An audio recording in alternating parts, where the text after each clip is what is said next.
नमस्कार मित्रों, हमारे चैनल में आपका फिर से स्वागत है। आज हम आपके लिए लेके आ गए हैं आईसीसी महिला T20 वर्ल्ड कप के बारे में जानकारी लेके आ गए हैं। आईसीसी महिला T20 વર્લ્ડ કપ 3 ઓક્ટોબર યુએઈમાં રમવામાં આવશે। આ પહેલાં T20 વર્લ્ડ કપ મેજબાની બાંગ્લાદેશ કરવાનું હતું। મહત્ત્વની ટુર્નામેન્ટ આઈસીસી તરફથી 11 સપ્ટેમ્બરના રોજ ટિકિટના ભાવ જાહેર કરવામાં આવ્યા છે। જે લોકોની ઉંમર 18 વર્ષથી ઓછી હશે એ લોકોને ફ્રી એન્ટ્રી આપવામાં આવશે।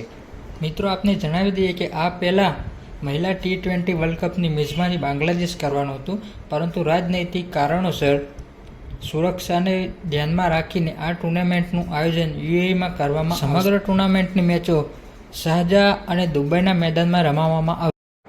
મહિલા T20 વર્લ્ડ કપની ટિકિટ માત્ર ને માત્ર 115 રૂપિયાથી શરૂ થશે। આ ટુર્નામેન્ટ 18 દિવસ માટે યુએઈમાં આયોજિત કરવામાં આવશે, જેને લીધે આઈસીસીનો એવો પ્રયત્ન છે કે સ્ટેડિયમમાં મેચ જોવા માટે વધુમાં વધુ લોકો જોવા આવે, જેથી કરીને ટિકિટના ભાવ ઓછા રાખવામાં આવ્યા છે।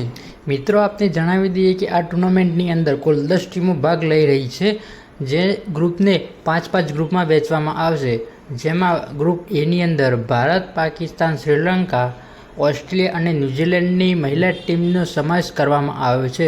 તેમજ બી ગ્રુપની અંદર બાંગ્લાદેશ, સાઉથ આફ્રિકા, ઇંગ્લેન્ડ અને સ્કોટલેન્ડ, વેસ્ટ ઇન્ડિઝની ટીમ સામેલ કરવામાં ઓક્ટોબરના રોજ છેલ્લી મેચ રમવામાં આવશે।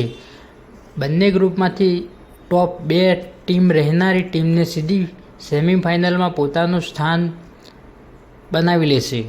શારજાહના મેદાન પર 17 અને 18 ઓક્ટોબરના રોજ સેમીફાઇનલ રમવામાં આવશે, તેમજ 20 ઓક્ટોબરના રોજ ફાઇનલ મેચ રમાશે।